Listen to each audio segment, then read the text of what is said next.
Hello, everyone. Welcome back to another episode of ByProduct.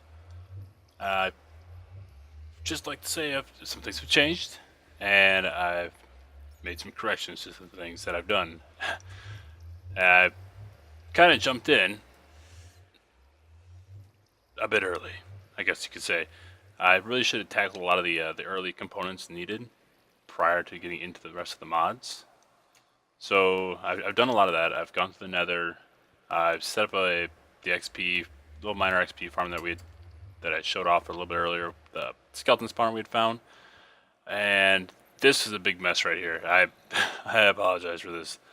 I it had been a while since I played FTB Unleashed. I've been more at Sky Factory, and so everything was kind of running on MJ.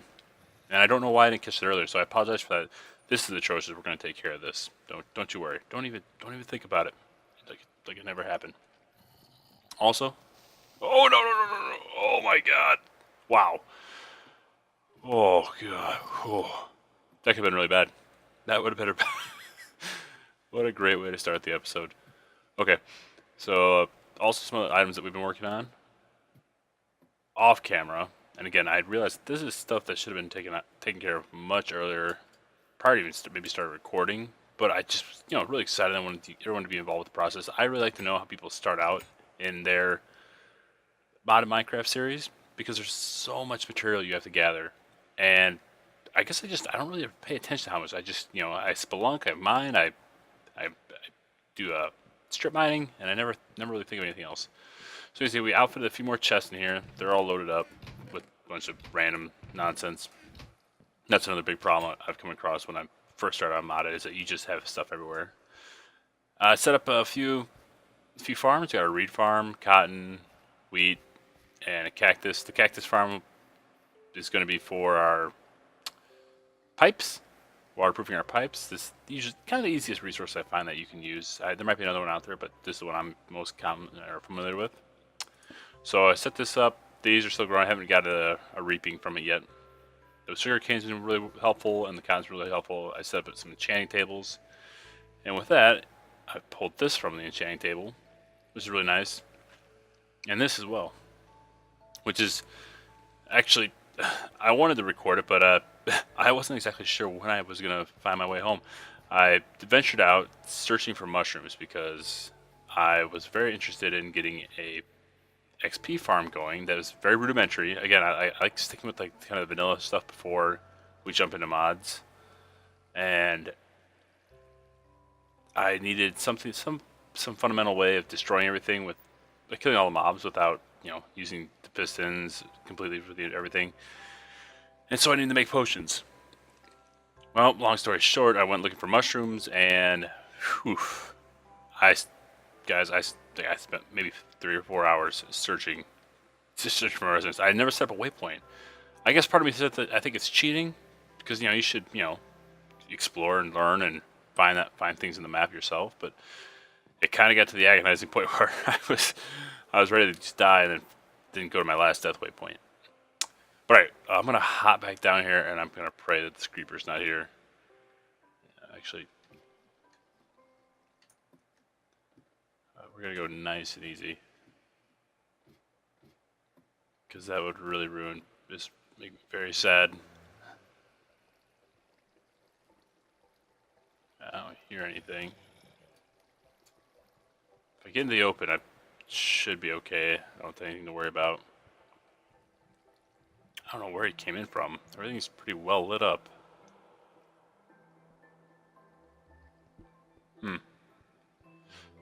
Alright, well, I'll take it over to the mob spawner. Again, you just gotta think rudimentary, you gotta think vanilla. And I know it's obviously there's better redstone setups than this. But I think I was looking for I could set up a clock with the redstone. But basically I just kind of look at the overall health. I'll hit the switch, let it tick down a few, and then I will ruin a sword and finish everything off. Yeah, this is a very, very crude method, but it worked for what I was trying to do at the time. And then I would just hand over here, hit up the enchanting table, and the anvil if I needed to. Craft some stuff. And then I said that's enough wasting swords and items and everything, and we need to do a little faster. So I started making up the splash potions, which are very, very good. And this was like kind of my original vanilla build with a mob spawner. But I understand that, you know, it's modded and there's much better things. Unfortunately, in Feed the Beast, I don't believe there's XP turtles. I could have sworn the world. I think it might be Infinity that has them. But yeah, I don't think there's any XP turtles in Feed the Beast. What we'll have to resort to is the grinder and the auto enchanter. And I'll show you those. So the auto enchanter. Oh, that's how a jukebox. You can listen to music too. But yeah, it's the grinder and the enchanter essentially carry. They do the entire job for you, and they just use books to enchant it. I don't know. I know you can pull all the XP into a tank, which I've done before, and then you can transfer it over to the enchanter. But I'm not sure how to take the XP actually out of the tank and give it to yourself, because at some point someone needs to take the book and enchant the weapon. So I'll have to dabble in that a little bit. Maybe one of you guys know. I don't, or at least I don't recall. There's that. So that's one of the things I want to work on today. And you know, I say we, but I made the mistake of creating the pulverizer thinking that it was EU based, and it wasn't. So I'm getting sick of looking at these, and this isn't really.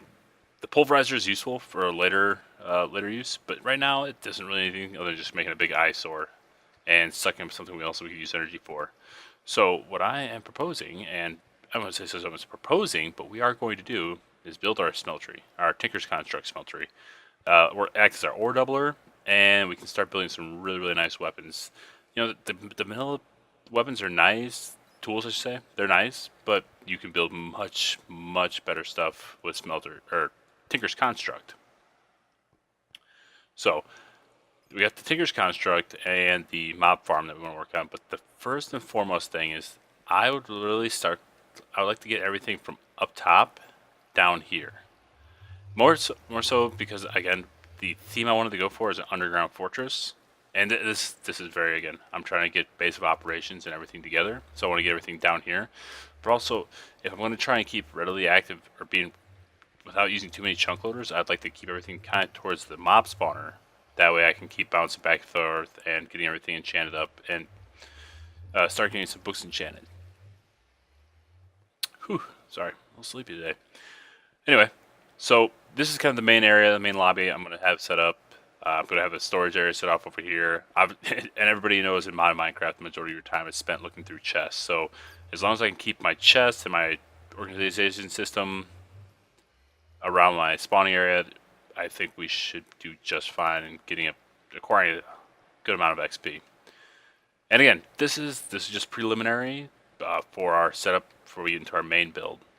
But this is everything I want to need, or I'm going to need. Basically, it's just your vanilla components. Alright, guys. We got everything down here now, all sorted out. I know this is not an ME system or a smart barrel sorting system, but this is what we want for now. Again, starting at vanilla level, and we're going to work our way in. Right now we have all of our supplies that we've gathered thus far right here, aside from some of the things I want to go ahead and build onto later, which are in their proper allocation.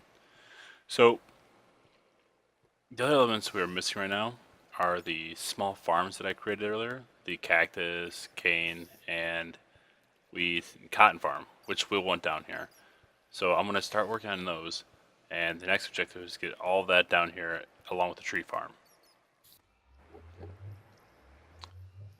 Okay, and this is pretty much the very composite end result.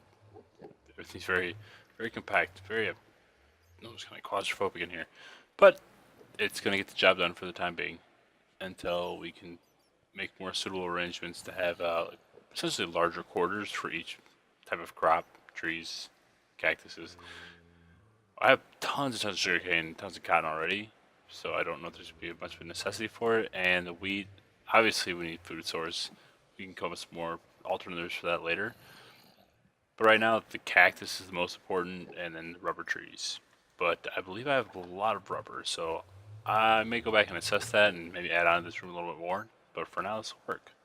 So let's head on over to our ore doubling situation. And it's not so much just ore doubling itself. The pulverizer serves a very specific purpose.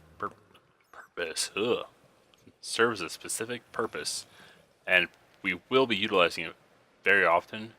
But for what we need right now, doubling ore at a more of a quantifiable rate, we're going to look to this Tinker's Construct. And I've set up a room right now to work with Tinker's Construct.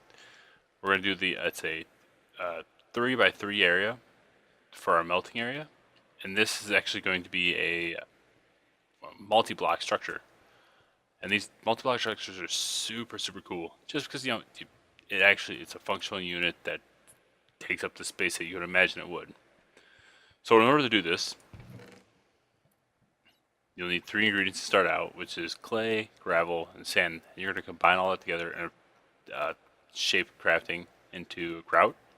And then you're going to smelt your grout into seared bricks. And then with your seared bricks, you're going to make these special units for each block. And that is a seared tank, smeltery drain, smeltery controllers, and then the seared bricks themselves. Sorry, these are seared bricks, and well, I guess they are. I didn't realize that they're actually both called seared bricks. And you'll get your seared glass. And your seared glass works as pretty much like a looking glass into the tank or the smelter unit. Kind of like the iron tanks front panes. This sort of serves the same function. And you can make them as large as you want or as small as you want. As far as I know, I think you can actually make a true 1x1 interior and 3x3 outer parameter smelter unit. But like I said, we're going to go by a 3x3 interior, and I believe that's a 5x5 exterior. So I'm going to go ahead and grab all this stuff.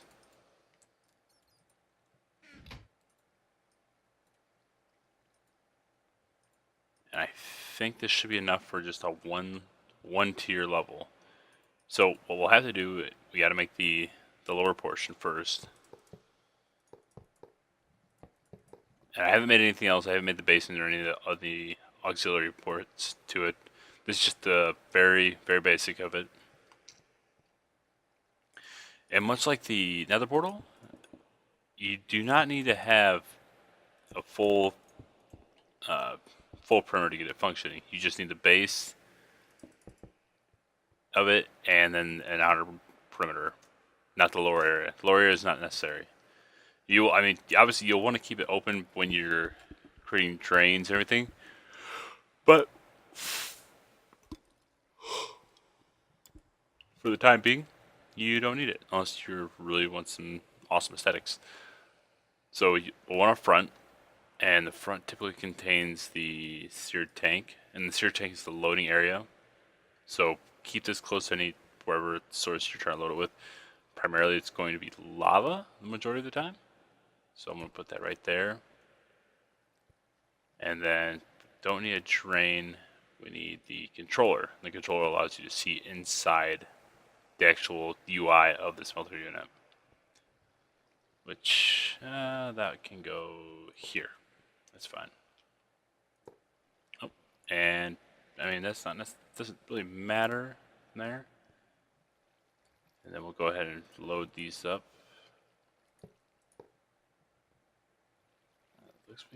Makes me feel like I just placed a different type of block down. Nope.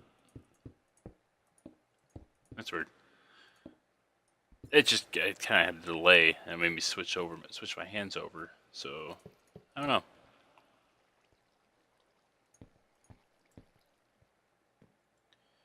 And yeah, and the cool thing about this is that you can continue to add on as you go, and the machine will still be able to be used. You don't have to break it down and rebuild it every time. So once you see some of the flames and the fire activating here, you have access to the UI and you know that it's functioning. I simply just put this over here for cosmetic purposes. Normally I'd go in full enclosure of seared bricks, but I just found out about these and I think they're super awesome. So I like to see, you'll actually see here what you'll see in the UI. Alright, now we've got some lava. Go ahead and throw it in. You can see that doesn't really add much to it, but give you the readout, 850 millibuckets. So it's not a whole lot of lava, but it will do the job for now. So what we can do now is you see you have a small amount of interface over here. You can go ahead and fill that in. You can't overload the slots. And you can't use diamond, but we will fill up with tin and gold. What's super cool is this right here. You can actually see it and you'll see it melt. And here's your readout. This just tells you how hot it's getting, how long it has till it becomes liquid form. And then once you're ready to utilize it, you can pour out of the drain. And obviously, with the Tinker's contract, we're using casks to make weapons and items and stuff. So I'm gonna go ahead and get those built together. And once I have them, I will show you how to build them. How cool is that? And actually, I didn't even realize this, but you can see the readout right there. I don't think you can actually click it though. What you can do is you can right click in. Oh, maybe you can't. And that's diamond ore. That's not gonna work. Silly. Yeah, you used to, maybe they didn't fix it in this one. I know in Sky Factory you could switch them up. So this is kind of unfortunate, but what you used to be able to do is you can right click them and it'll switch the placement of it. That way you can pull which molten ore you needed. That's not good. Oh, well, you know, we'll make do. So at this point we have some liquid ore and we need to do something with it. And there's a lot of different things you can do. But the first thing is make yourself a spout or a faucet, and the faucet hooks up right to the side of your smelter unit, just like that. You have to have it. Has to be a drain. Has to be a drain. Once you have a drain, you hook up the spout to it or the faucet, build it, good to go. And then you have two options from there. You either build a basin or build a casting table. Now the casting table, which is what we'll use here, allows you to pour molten gold or whatever. I think there's I can't think, maybe it's aluminum that you can make casks out of, but you pour them onto this plate or this table with the plate in it, and you will make a mold of whatever your cask is. And the basin, this is just for catching everything. So I shouldn't say everything, but this is where you make your 9, I think it's 3x3 or 9 agate blocks. You'll pour that right into there, and that's where you get your blocks from. I believe this can also use for, I want to say, liquid infusion. I think. I know you can make ender blocks with it, but I don't know what else you can do. Right now, that's what that is. I'm going to add a couple more spouts to this wall out, a little bit more.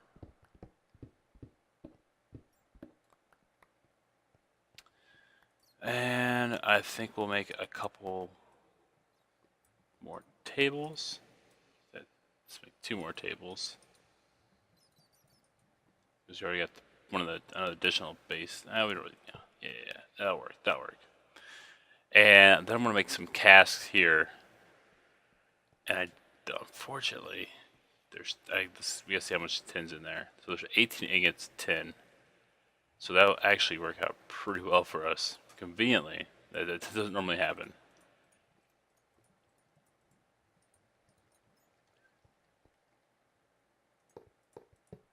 Oh, that's not how that goes. So you just go ahead and right click it and it'll pour it right in.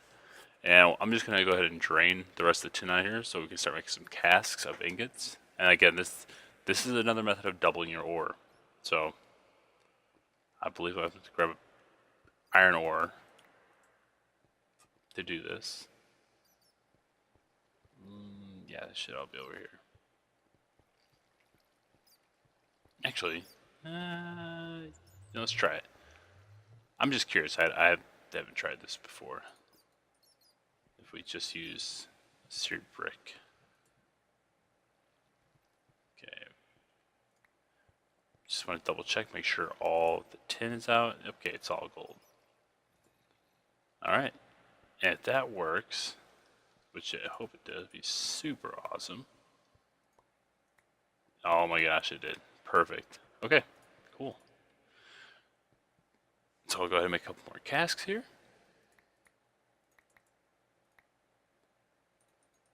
Excellent. Alright, so now we have our casks. And again, this is our method of doubling our ore. And also, it's also, more importantly, not just doubling ore, but this is how we also make alloys. And alloys are when you combine two different types of metal or ores.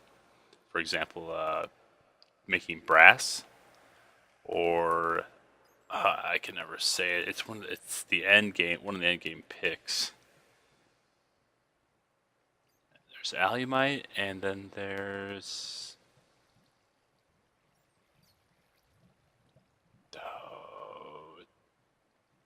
this is gonna bother me. Manulian, and ardite, cobalt. You have to make these are malleolin is an alloy, and alumite's an alloy as well, and so is bronze. So those are some of the concepts of when you're combining different metals to make alloys to make these really awesome endgame items. Okay, so I'm going to go ahead and get the components together for the rest of Tinker's construct in regards to what we need to smelt some pretty cool items. Or, well, tools. Okay, so we got everything together now. And I'm going to go ahead and show you guys what it's all about. So, disregard the mess inventory. These are the basic components you need to do or you need to build in order to start your Tinker's construct and your awesome tools. The most basic pattern that is utilized across the rest of them is the blank pattern, which is 2 pieces of wood and 2 sticks. This is the planks, not the actual wood themselves. And then combine with the plank, and you will get your part builder. Combine with the actual wood itself, you'll get your stencil table. I might have those backwards. Your crafting station is your tool station, and then your chest is your pattern chest. So I'm going to show you what each one of these does. I gotta clear some space here real quick.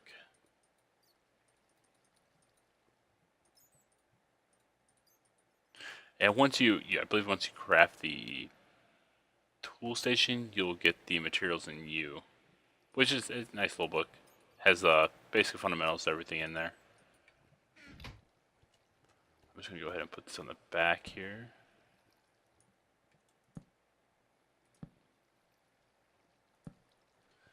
And your blank pattern chest, or your pattern chest will hold all the patterns you build. So you go here. You can start cycling through all the different types of patterns. And if you're unsure of what you want to build, you can go over to the sorry, the stencil table, and you click it, and it'll show you exactly what you need to build them. And so, for example, the pickaxe needs a pickaxe head, a tool binding, and a handle. And we just so happen to have 3, so let's go ahead and do that. We want our pickaxe head. And you gotta be worried about this, because there's tool binding pattern, and there's large or tough binding pattern, but we want the smaller one. Tool binding pattern, and double check real quick. Pickaxe, and the handle, which again, it's the same. They have the similar ones. I believe it's that sword blade pattern. Also not to be confused with.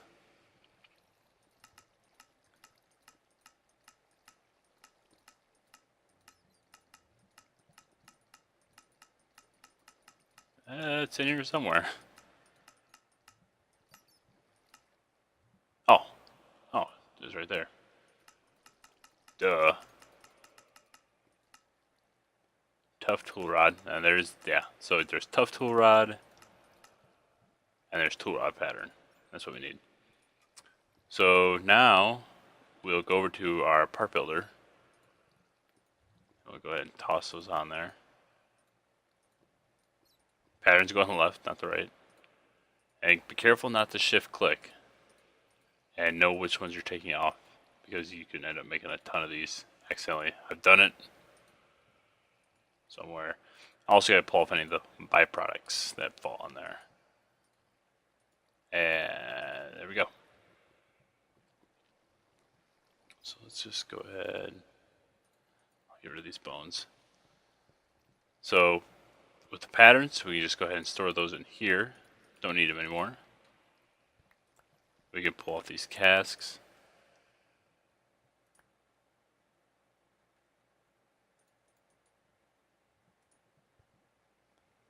And tough tool rod, there it is. Okay. And I believe, yes, the gold's at the bottom. So we'll go ahead and we'll make casks of all these.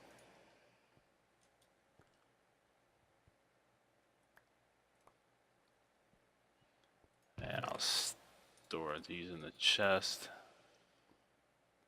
And we can pretty much junk the stone portions of these. They're not important.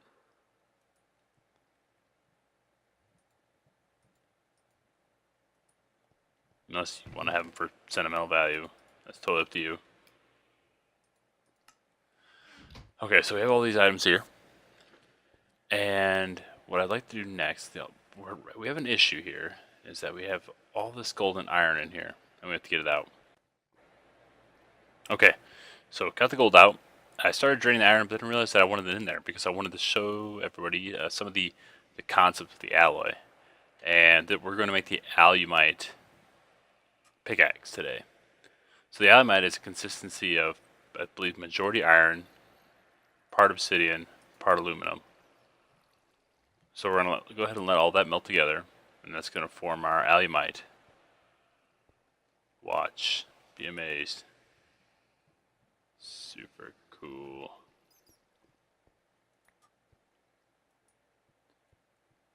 And I'm pretty sure this should be enough material to build all the components of it.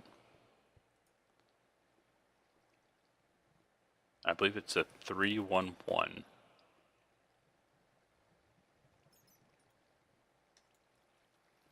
Alumite.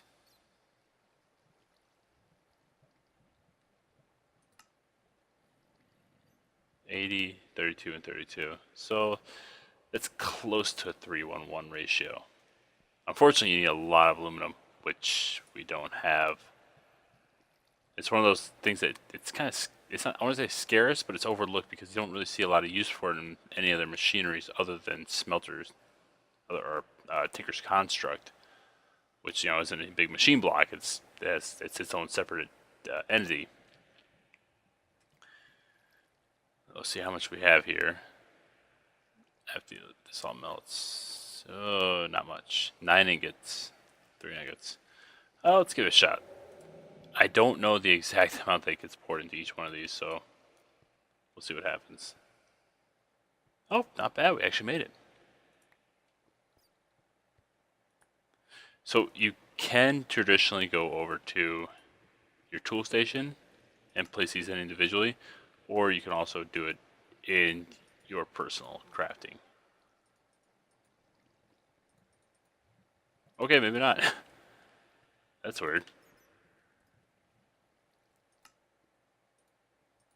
I'm under the impression that Feed the Beast is a little on the outdated side.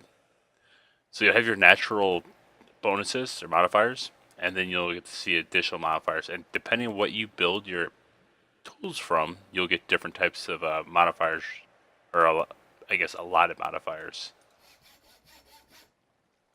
So the reinforced pickaxe that is made of alumite has 3 modifiers remaining, and the modifiers can be added over here in this area. This area. Same tool station, and you basically just put your materials in here, and you can add it accordingly. You can go as far as adding lapis for luck, adding redstone for speed, diamonds for extra modifiers, or reinforcing them. And it's just there's a whole slew of different things you can modify your tools with now that you don't just need to concentrate on an enchanting table. You know, it's up to chance. The unfortunate thing is you can't actually enchant any of these items, but since you're freely able to modify them, there's really no need. So, just as a small forewarning, this can get easily carried away with. You see how that has a 9 out of 50? You can, anytime you go over 50, that's considered an additional modifier. So, let's go ahead and show this. And you can also, I should also say that you can also put things in block form. You'll get the full amount. Or you can split them up too.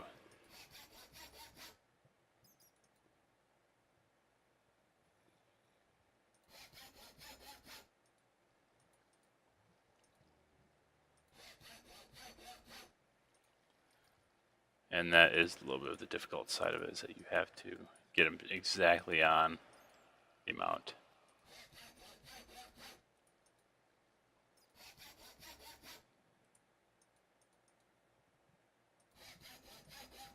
So that now has one modifier remaining, but it does have haste now. And you can add additional modifiers. I should have went with the paper binding with it, but I wanted to show how much, you know, you can actually put into the Tinker's Construct. But it does have haste now. I want to add the lapis blocks to it as well. So for our next operation, I want to do automating for the mob spawner. The difficult part I'm running into is the space. Space is very limited, and I need access to a power supply, which has to be reusable, or it's better yet, replenishable. Problem being is that there's not a lot of space, and I have to just dismantle my enchanting table to get some space, which that's not really a big problem. The only issue is that the mob spawner is directly above. It's up by 8 blocks, so I have to be very careful not to break into that. I guess I could move over a little bit. In fact, that's what I'll probably do. It's just a matter of where I'm going to store everything. I think because we don't have a lot of room to bedrock. Yeah, bedrock's right there.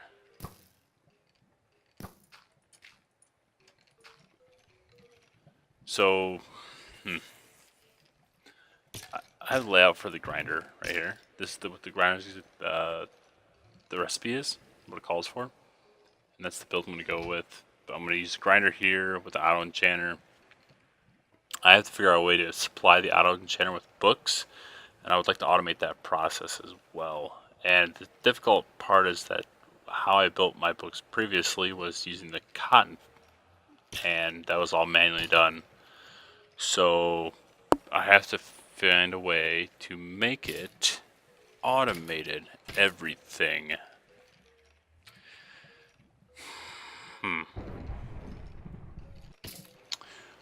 Okay, so I'm looking at the mob grinder. It's been a long time since I've used it. I don't actually recall if I used it. I think I used XP turtles. Huh. But anyway, it has a fill out bar, which I'm guessing is the XP where that's going to go. Then it has a buffer, sleep, or an idle, and energy. So I need to find a source of energy, which again is going to be our biggest issue. But also an output area, which I think I'm just going to store in a tank for now. Just let that build. The matter is just making a tank, and I have plenty of iron to do that, but again, this becomes a storage issue, and I need to have plenty of waterproof pipe to carry it to wherever I'm going. So I'm going to look into that. So, decided to go with the old-fashioned Stirling engine and rolling machine to make ourselves an iron tank. I'm pretty much just going to pump everything out into this room, and we're going to store the XP up here. It's kind of a crude method, but it'll do the job for now. So I'm going to go ahead and get this together and get some plate ready and build ourselves a tank. Okay, let's see here. We got the stone pipe. This stone pipe is leading out of our mob grinder. This is, it's atrocious. It wasn't pretty before, but it's not any better now. But anyway, yeah, so this is leading out of the mob grinder. We haven't hooked any power up yet. This is just strictly based just getting the dry fit of everything. I'm gonna go ahead and I built the tanks or the tank components using the Stirling engine with the rolling machine. Used a ton of iron. I'm gonna go ahead. It's gonna be just a really small one. I'm gonna go ahead and place a valve there, valve down here. I don't recall if these fixes were made. I know in a FTB, which is 1.17. I don't know where I get with the 2.0 number, but at 1.17 you have to feed the tank from the top and pull from the bottom. There's not really. I don't think you can go from the side. Well, we got it going. Everything's moving. Say moving well. It's taking about every 380 MJ to actually kill one. So I'm going about a different route here. And I'm going to actually add some watermills into here. So, there's that. Okay guys, taking a look at this. Right now it's running at approximately 32 EU per tick. Which is, mind-numbingly slow. We have pretty atrocious setup here. I'll pop over there and show you. There's something I'm curious about though. I've never really noticed before. I was always under the impression that if you surrounded your watermills in source blocks, that they'd run faster. But then I started wondering, what is the purpose of the can placement inside them? So we're currently at 32 EU per tick. So let's go ahead and let's just fill these up real quick and see if anything happens. I'll just go with the closest ones to the system. Let's see what I can fill. Okay, there's a full water bottle in there, or water bucket. Let's take a look here.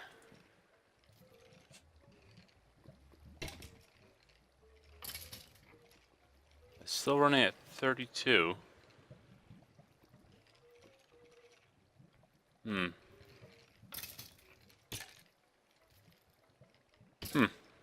I don't know. But right now, the thing I was most concerned with is running the Stirling engine on the side of this, and only because I don't trust them. I know that if you only put so much coal in there, or you can put a timer on a redstone circuit, that'll work out. But I want to focus on some other builds, and I want to focus on obtaining a new power supply, which I think might be our next mission in the episode, or the following next episode to come, maybe. So yeah, I would like to create a better power source, probably using some combustion engines, or actually, you know what?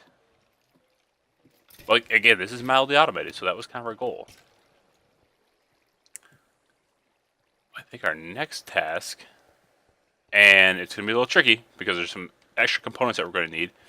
We'll set up the multi-block farm, and then probably look into some biodiesel engines. Multi-block farm might be a whole episode because it's a big deal. It's a lot of things, a lot of parts, a lot of components. Carpenter's tool, melting glass, huge. I got to clear out a huge area, which I'm pretty well on my way of doing it here. Which I think that's so cool. Underground farm, underground forest. Oh yeah, it's gonna be neat. Anyway, thanks for watching, guys, and I'll see you next episode.